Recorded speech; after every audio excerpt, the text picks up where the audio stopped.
అందుకే చూడండి, చాలామంది పురుషులు స్త్రీల కంటే ప్రార్థనలు బలహీనలుగా ఉండడానికి కారణం ఏంటండి? కారణం ఏంటి? వాళ్ళు ప్రార్థన చేయరు.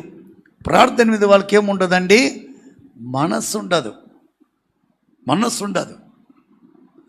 అదే స్త్రీలు చూడండి, వారు ప్రార్థనలో ఎక్కువ ప్రాధాన్యత ఇస్తారు, ప్రార్థించడానికి ప్రాముఖ్యతని ఇస్తారు. అందుకే అపవాదం ఏం చేస్తుందో తెలుసండి, వీరిలో నుండి స్త్రీలను శోధిస్తాడు. ఆమేన్, హల్లెలూయా. వీరిలో నుండి స్త్రీలను శోధిస్తాడు. కొన్నిసార్లు వీరిలో నుండి ప్రేమింపజేస్తాడు, కొన్నిసార్లు వీరిలో నుండి ఏం చేస్తాడండి? శోధిస్తాడు. ఇది అపవాది యొక్క తంత్రము. ఆమేన్, హల్లెలూయా. కాబట్టి ప్రియ దేవుని బిడ్డలు బాగా గమనించండి, ఈ రెండు చేతులు స్ట్రాంగ్గా ఉన్నాయి అనుకో, ఏ బరువునైనా తీసేం చేయగలమండి? అవతల పెట్టేయగలం. ఆమేన్, హల్లెలూయా. 4 చేతులు స్ట్రాంగ్గా ఉన్నాయి అనుకో, దేన్నైనా తీసి పక్కకు పట్టేయగలం. ఆమేన్, హల్లెలూయా. ఇప్పుడు ఈ యొక్క బల్ల ఉందనుకోండి, ఇద్దరు చాలు. దీన్ని అట్ట ఇద్దరు, అట్ట ఒకరు, ఇట్టొకరు 4 చేతులు పెట్టి దీన్ని ఏం చేయొచ్చండి? లేపి అవతల పెట్టేయచ్చు. వాళ్ళకి ఇచ్చిన బలం అది చాలు. నేను చెప్పింది మీకు అర్థం అవుతుంది అనుకుంటాను. అందుకే భార్య భర్తలు ఒక కుటుంబంలో బాధ్యత గల తండ్రిగా, తల్లిగా మీరు ప్రార్థన పరులుగా ఉండాలి. చాలామంది పురుషులకు ఉన్నది ఏంటో తెలుసా? నా భార్య చేస్తే సాల్లే, నేనెందుకు చేసేదని. ఆమేన్, హల్లెలూయా. తినేటప్పుడు మాత్రం వీళ్ళు ఎంత తింటారు, పాప శిస్తులో మాత్రం కొంచెం తింటారు. అవునా కదండి? 1/2 కేజీ కర్రీ ఉన్నారనుకో, దాన్ని 1/2 కేజీ వీళ్ళకే పెడతారు. మిగతా 1/2 కేజీ ఆమె తినాలి, పిల్లలు తినాలి. ఈ 1/2 కేజీ మాత్రం మంచిగా తీసుకుంటాడు, మంచిగా తింటాడు. అయితే ప్రార్థన మాత్రం రోజు చేయాలండి. ఏంది అందరు నా సైడ్ చూస్తున్నారు? వామ్మ, ఈరోజు మేము వచ్చిందే తప్పులాగా ఉంది అనుకుంటున్నా. ప్రైజ్ లార్డ్, హల్లెలూయా. అప్పుడు ఏం చేయాలండి? పెత్తనాలు తిన్నంత నాది, ప్రార్థన దేవుడు భక్తి అంతా నీది. ఇది ఎప్పుడూ జరగదు. ఆమేన్, హల్లెలూయా. మీరిద్దరూ ప్రార్థన చేసేవారుగా ఉండాలి. మీరిద్దరూ ప్రార్థన చేశారనుకో, 2 చేతులు కలిపినప్పుడు సాతాను నిలబడగలడండి? నిలబడగలడా? నిలబడలేడు. ఆమేన్, హల్లెలూయా. ప్రార్థన ద్వారా వాడు పడే దెబ్బలు తట్టుకోలేడు.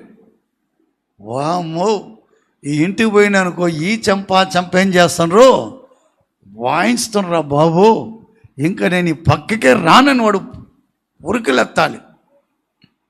వాడెళ్ళి మిగతా వరకు చెప్పాలా, ఏ పొరపాటున ఇంటి దగ్గరకు పోయేవు, వాళ్ళిద్దరు సామాన్యులు కాదు, వాళ్ళ ఆత్మలు ఎలాగున్నారు, ఇంత బలముతున్నారు.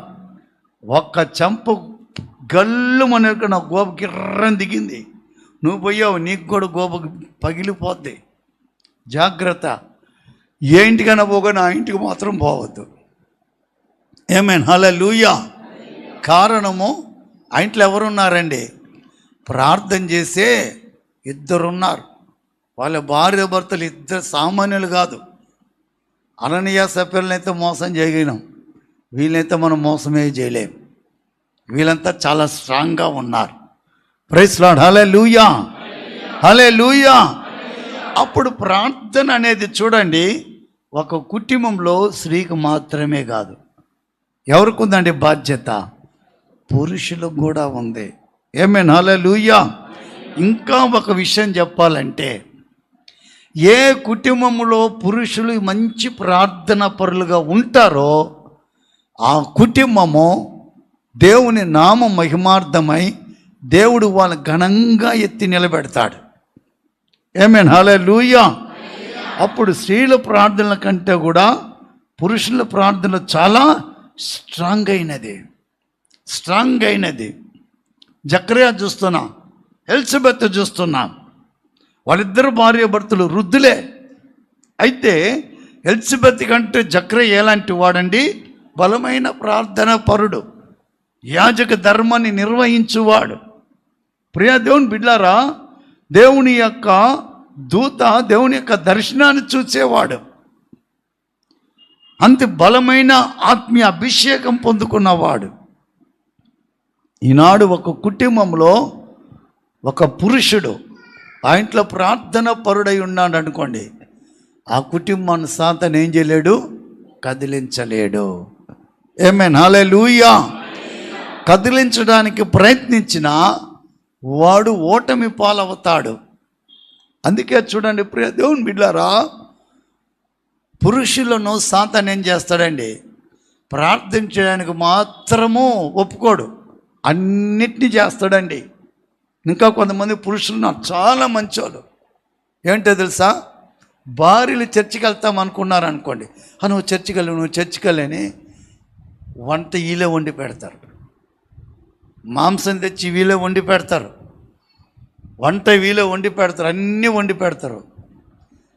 అప్పుడు భార్యలు అనుకుంటా, అబ్బా నా భర్త చాలా మంచోడు, నన్ను చర్చికి పంపించండి ఏ డిస్టర్బ్ లేకుండా. ఆ వంట వండి పెట్టే భర్త దగ్గర నువ్వు 1 గంట ప్రార్థన చేయమని చెప్పు, రేపు నీకు వంట కాదు కదా. ఆమేన్, హల్లెలూయా. నువ్వేం అడిగినా చెడు, నాకు పని ఉందని నేను వెళ్ళిపోతాను, నువ్వు చూసుకుంటాడు. ఎందుకో తెలుసా అండి? ఎంత పని చేయమన్నా చేస్తాడు, కానీ ఆ పని చేసి 3 గంటలు పని చేయమన్నా చేస్తాడు. గిన్నెలు తోమన్నా తోముతాడు, వంట వండమన్నా వండుతాడు, ఏ పని చేయమన్నా చేస్తాడు, ఇల్లు తుడమన్నా జడుస్తాడు, ఇల్లు కడగమన్నా కడుగుతాడు, అన్నీ చేస్తాడు. ఇవన్నీ ఏమొద్దండి, ఇవన్నీ నేను చేసుకుంటాను. నువ్వు 1 గంట మాత్రం ప్రార్థన చేయమని చెప్పండి, వెంటనే వాళ్ళ ఫ్రెండ్ దగ్గర ఫోన్ కాల్ వస్తుంది.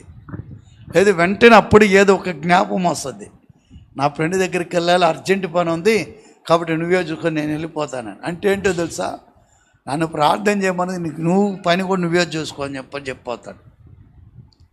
ఇది వాళ్ళు చేసే పని కాదు. ఎవరు చేసే పని అండి? వాళ్ళోండి సాధన చేసే పని. అది నీకేదో సేదోడు గోదోడు నేను సహాయం చేస్తా, నన్ను ప్రార్థన చేయనియద్దు, నా భర్త మంచోడని పేరు తెచ్చుకోవాలని సాతాను ఏం చేస్తున్నాడు? వాళ్ళు భ్రమ పెడుతూ ఉంటే నువ్వు అసలుకే ప్రార్థన చేయమంటున్నావే, కాబట్టి నువ్వే ప్రార్థన చేసుకో, నువ్వే వంట వండుకో అని సాతాను ఏం చేస్తాడండి? వాళ్ళు దూరి వాళ్ళ మైండ్ని ఖరాబ్ చేసేస్తాడు. ఆమేన్, హల్లెలూయా. అందుకే సిస్టర్స్ ఎప్పుడైనా గమనించండి, నా భర్త వంట వండి పెడుతున్నాడు, అన్నం వండి పెడుతున్నాడు, నేను మాత్రం ప్రేయర్కి వచ్చేస్తున్నాను, ఆయన లేటుకు వచ్చినా పర్వాలేదు అని మీ స్వప్రయోజనం కోసము వాళ్ళ ఆత్మీయ జీవితాన్ని నాశనం చేయకండి. ఆమేన్, హల్లెలూయా. వారిని మీతో కూడా లాక్కరండి. 10:30 ఆరాధన, 10 గంటలకు ఆరాధన, రా నాతో కూడా నడు, అన్నం వద్దు గిన్నం వద్దు ఏమొద్దు, కావాల్సి ఉంటే వాటర్లో తెచ్చుకొని తిందాం. ఎంతమంది? 4 మన ఇద్దరం, మన పిల్లలు 4 5 మందా? 3 దా 200 రూపాయలు పోయి హోటల్లో పోయి 2 భోజనాలు తెచ్చుకుందాం, 5 మంది కూర్చొని తిందాం, దా ప్రార్థన నడు అనే చెప్పే భార్యలు ఉంటేనే భర్తలు ప్రార్థన పరులుగా మారుతారు.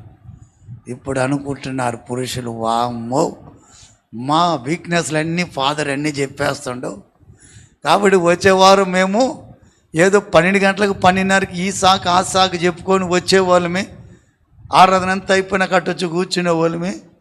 ఈ వారం నుండి ఖచ్చితంగా 10 గంటలకు మమ్మల్ని లాక్కొచ్చేటట్టే చేస్తున్నాడు అని చెప్పి ఇప్పుడే ప్లాన్ చేసుకుంటుంటారు. ఈ ఆదివారం నాకు ఏ పని ఉందని చెప్పాలా, ఎట్లా తప్పించుకోవాలా, ఏ సాకుతో తప్పించుకోవాలా? వాళ్ళని తప్పులేదు. వాళ్ళెవరు చోటిస్తున్నారండి? ఎవరు చోటిస్తున్నారు? మీరే చెప్పారు బ్రదర్స్. ఎవరు చోటిస్తున్నారు? అపవాదికి అవకాశం ఇస్తున్నారు. అవకాశాన్ని వాడేం చేస్తున్నాడు? వాడుకుంటున్నాడు.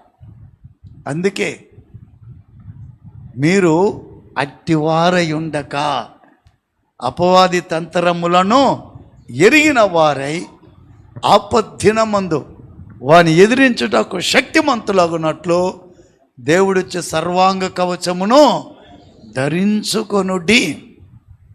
తద్వారా అపవాది అగ్నిబాణములన్నిటినీ ఆర్పుడకు మీరేం వారవుతారు? శక్తిమంతులవుతారు.